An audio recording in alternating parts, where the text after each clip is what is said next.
Bonjour, soyez les bienvenus dans ce podcast consacré à ces utopies qui deviendront sans doute la réalité de demain. Pour l'heure, tout d'abord ce constat, il y a clairement une partie des humains qui sont fascinés par le chaos, par l'usage de la force et de la violence, et bien sûr des humains qui tentent de nous imposer leurs approches écœurantes, leur mode de vie et leurs pratiques aberrantes. Pour la plupart d'entre nous toutefois, la violence est clairement traumatique, elle a de lourdes implications physiques et psychiques, et c'est donc clairement une voie à ne pas suivre, une voie sans issue et sans avenir. Mais il y a à l'opposé, me semble-t-il, et de plus en plus de vidéos qui nous expliquent comment concilier une certaine approche de la science avec une pratique de la spiritualité redéfinie sur de nouvelles bases. Je pense ici à ces courageux pionniers qui ont osé publiquement sortir du moule, à Greg Braden, à Joey Dispenza, à Bruce Lipton, Philippe Guimond, Grigory Petrovitch Grabovoy, Patrick Drouot ou encore à Nassim Haramein, bien entendu. Toutes ces approches novatrices ont l'ambition de nous réconcilier avec l'univers en nous expliquant comment interagir avec lui et de la meilleure des manières.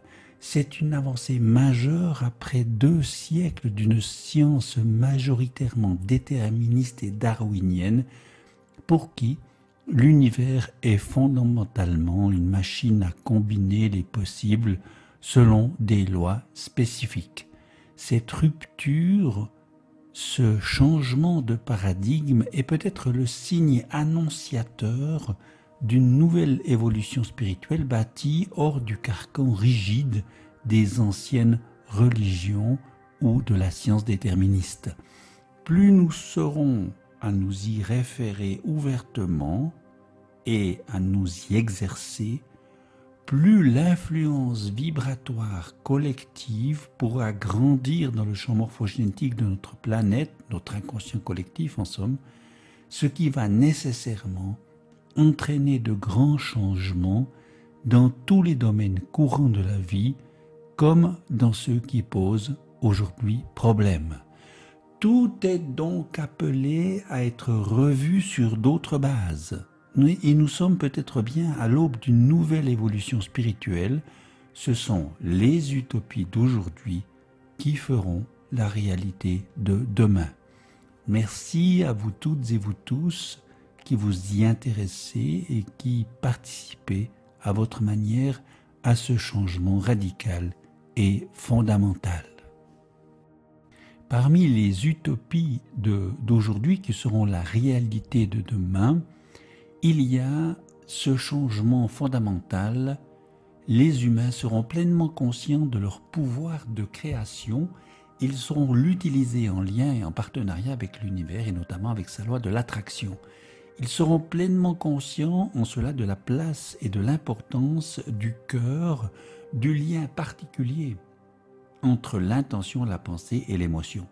En effet, l'approche unifiée de la science et de la spiritualité nous apprend qu'il faut être dans l'ouverture du cœur, qui est le centre de toute création. Apprendre à se centrer sur lui en diffusant de la gratitude et de la joie, et par ce biais, le champ magnétique du cœur va pouvoir grandir, paraît-il, jusqu'à 9 mètres de diamètre.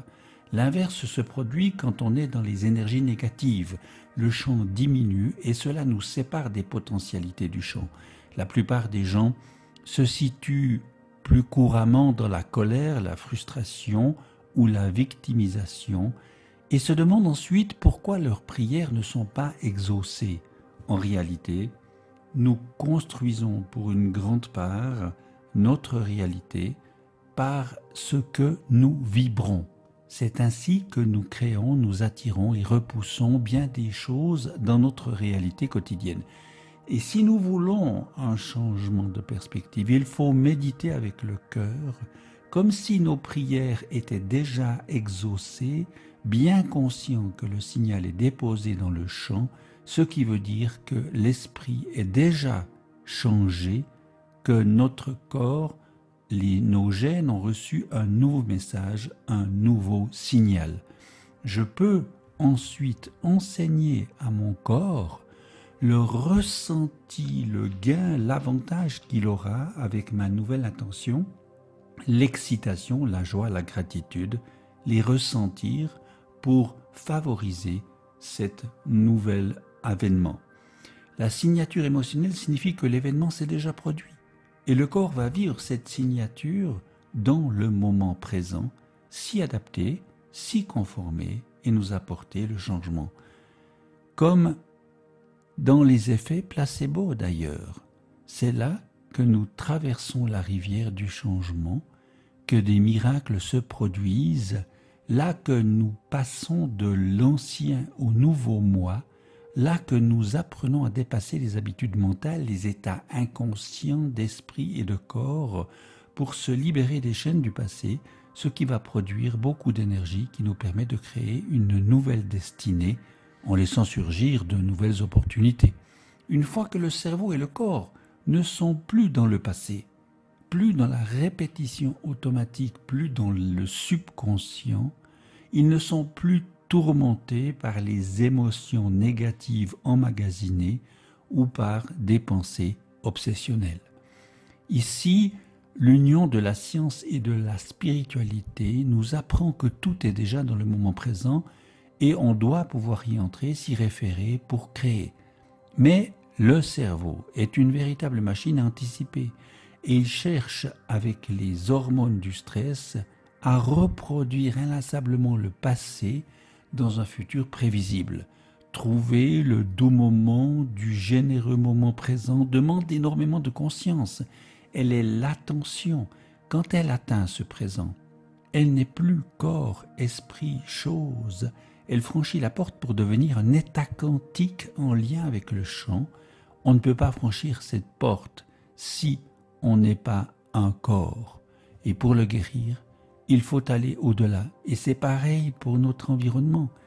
Pour y changer quelque chose, il faut aller au-delà. Pour créer quelque chose qui vient de nulle part, il faut aller vers ce nulle part. Pour créer un temps nouveau, il faut dépasser l'ancien temps.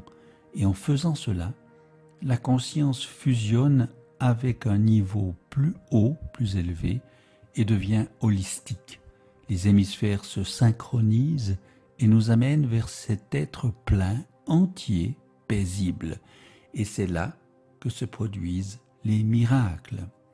Avec les hormones du stress, on veut toujours produire et prédire ce qui va arriver, le contrôler et vouloir obtenir les choses à notre façon. Mais dans la réalité quantique, on fait s'effondrer le champ pour attirer à nous ce dont nous avons besoin. On devient le vortex qui va attirer la chose à nous.